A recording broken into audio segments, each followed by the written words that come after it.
Biological Life Sciences channel. Today in this video we are going to see Mendel's law of inheritance. Okay. So the Mendel, his name was Gregor Johann Mendel. He was a very important scientist in case of genetics when we study genetics. Okay. So therefore, for his important contribution in genetics, Gregor Mendel is also regarded as father of genetics. Okay. He is also called as father of genetics. So Mendel was way ahead of his time. As you know, he performed an experiments on a plant called as Pisum sativum, which is also called as garden pea. It is called as garden pea. Okay. So he performed an experiment on this plant. Why he selected this plant? Because this plant had a very less short growing season and it produces lots of varieties, and the crossing was very easy in this plant. Okay. So therefore Mendel selected this plant. Okay. So there were different characters or different contrasting characters that Mendel was looking for in this plant, and these contrasting characters were these 7 contrasting characters which he used for his experiment, and he performed the different experiments. His experiments was not came to known to the whole world until 100 years later. Correns in 1990 rediscovered his observations and postulated his principles of inheritance as the law of inheritance. Okay. So let's see one by one what are the experiments done by him, and we will study 3 laws of inheritance in this video. Okay. So first of all, let me discuss the 7 contrasting characters. Now contrasting characters means what? The characters which we are able to easily distinguish by visual appearance. These are called as contrasting characters. Okay. So here the first contrasting character taken by the Mendel was seed shape. The dominant character here was the rounded seed or the rounded pea, and the recessive trait was the wrinkled one. Okay. Seed color, it is yellow color was the dominant and the green color was the recessive one. Pod shaped, or the seed having a certain covering around it. So the pod shape is the dominant part is inflated one, and the recessive allele here is constricted one. Okay. Then pod color is green is dominant and yellow is recessive here.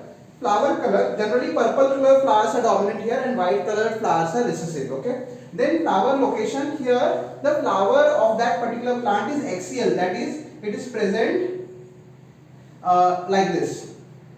Means there will be different axes that will be formed from a single bud like this, and there will be axial flowers. Okay. Terminal flowers means there will be a single terminus and there will be a flower at the top or at its end. Okay. So this was another character. The dominant one was the axial flowers, and then height, the tallness was the dominant character here and the dwarfness was the recessive character here. Okay. So based on these characters, he formulated different experiments which he did in his garden. Okay. So let's see what are the experiments done by Mendel and how this helped him to devise the laws of inheritance. Okay. So first of all, we are going to see law of dominance. Okay, let's see the law of dominance. So what happened? First of all, Mendel crossed. Suppose let's take a contrasting character, that is height. Okay. So let's say capital T is for dominant and small t is for recessive. So naturally the phenotype of this plant will be tall plants, and the phenotype of this will be dwarf plants. Okay. So the plants which will be having the phenotype as, see, I am taking here only one gene into consideration. Therefore, it will be called as monohybrid cross. When we are taking 2 characters at a time, it will be a dihybrid cross. When we are taking 3 characters at a time, it will be a trihybrid cross. Okay. So let's first deal with this. We are taking 2 different parents, that is pure line for tallness and dwarfness. Okay. So whenever they are crossed with one another, they are going to form a different gametes. Okay. So the gametes will be formed like this. Okay. Now you can see here, when the cross in the F1 generation was done,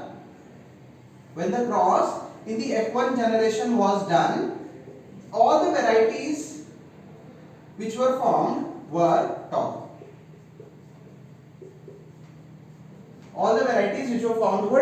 So the ratio here will be 1:1 because all the results that is formed, all the plants that are formed by this crossing over will be tall only. Okay, since Mendel was not doing such kind of observations, he was very surprised. Why he was surprised? He crossed a dwarf plant with a tall plant, and in the F1 generation, this is called as F1 gen. Okay, F1 generation, first generation. Here all the plants were tall. So he was very surprised that where did the dwarfness character go? Okay, so what he did again, he performed the another cross. In this cross he took the F1 generation. Okay, if F1 generation, the character of F1 generation or allele of F1 generation is like this. So what Mendel did, he made a cross between the F1 generation only. Okay, so let's see how the F1 generation cross is made.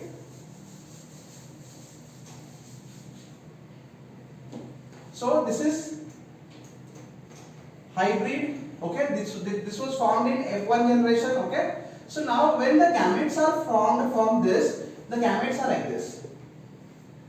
Yes, and when the cross is done, this cross or the way of writing this board is also called as this, squares is also called as checkerboard method. It was devised by Punnett, scientist Punnett, so therefore it is also called as Punnett square. Okay, so when we put the alleles here like this and the cross is done, the cross is obtained like this. Okay, so here you can see in the F2 generation, Mendel thought that where that high dwarfness character of the plant went away. Okay, so he performed the F2 cross. Okay, F2 cross means the cross of F1 generation. For the second filial generation he performed, and he was very surprised that he got 3 tall and 1 dwarf. Okay, so this is the phenotypic ratio. This is the phenotypic ratio, that is 3:1, and the genotypic ratio here. Genotypic ratio here is 1:3:1. Okay, so here there are 2 hybrids. One is pure line tall, and other one is the dwarf one. Okay, so by this experiment, Mendel proved that the dominant allele or the dominant allele which is there is always going to express in any individual. Okay, so this was the law of dominance, where the dominant character is bound to express and the recessive character will not express. Recessive character will only express in its homozygous condition. Okay, so here recessive character is in homozygous condition. Homozygous means same allele together, so it is going to express in the homozygous condition only. And this is heterozygous condition, where different alleles are linked together. Okay, this is also homozygous condition. Okay, so this was the law of dominance that Mendel postulated using this experiment. Okay, so now let's see the next law, that is law of segregation.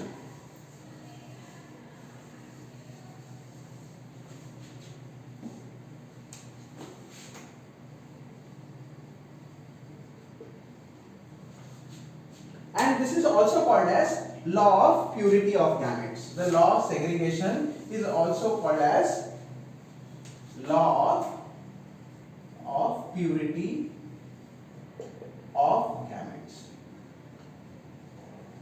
Why he said that? Again, we are going to take the same examples. So for example, capital P to capital T, and then small t, small t. These are the pure line. This is hydrated plant, and this is dwarf plant. Okay, when it is forming the gametes, yes, like this it is going to form the gametes. When it is forming the gametes are pure for their character. Means what? This T gamete will go and fuse with any other gamete. It is going to show its character if it is dominant, and if it is recessive, it is not going to show its character until and unless it is in homozygous condition. Okay, so what does this mean? That the gametes are pure for their character and they are only going to express their character only. Okay, so therefore it is called as law of segregation. The both gametes, okay, here the 2 different gametes are free to segregate separately. Okay, so when we perform the cross, the 2 gametes are separately aligned here. You can see the 2 gametes are separately taken. Okay, then the cross is done. Okay, so here that is why we said that the gametes are pure in nature and they are free to segregate. Okay, now let us see the next law. I hope you are understanding this. Now let's see the next law, that is law of independent assortment.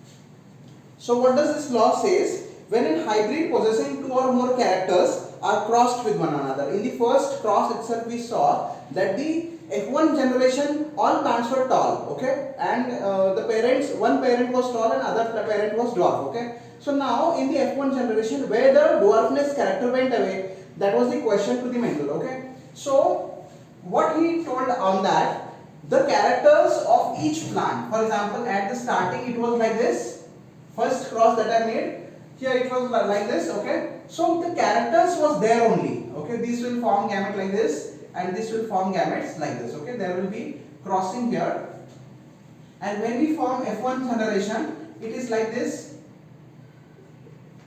There will be 4 individuals of F1 generation, okay. So all the plants here will be tall. Yes. Now the character for dwarfness is there in the individual. It is there in the plant. It is not, vanished from there, okay. This character assorts independently, separately, when in the next cross, when capital T and capital T small t is crossed again. So this is the F1 generation crossed together, and when the cross is made, you can see when the cross is made,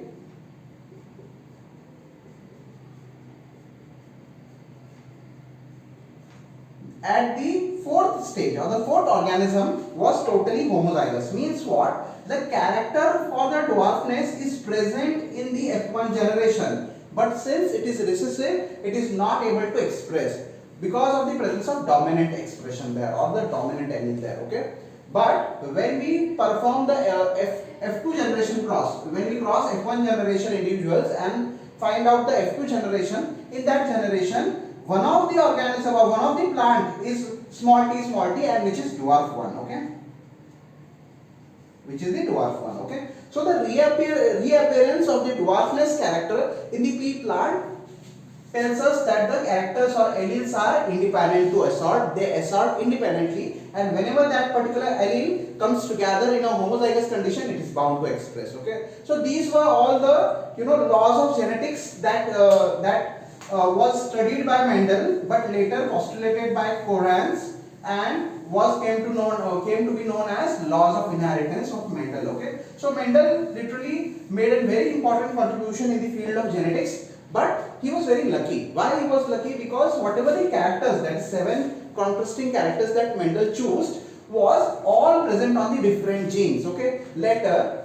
T.H. Morgan, one scientist, he discovered linkage, okay. He discovered linkage, okay. What happened in linkage? The same genes were present on same chromosome and they were not inherited together, okay. Here all the characters that Mendel took was separate and it was showing separate assortment, okay. So therefore he was also lucky in this case, because whatever the 7 characters he chose were all independently assorted and they were not linked genes. Then the T.H. Morgan discovered the linkage in Drosophila.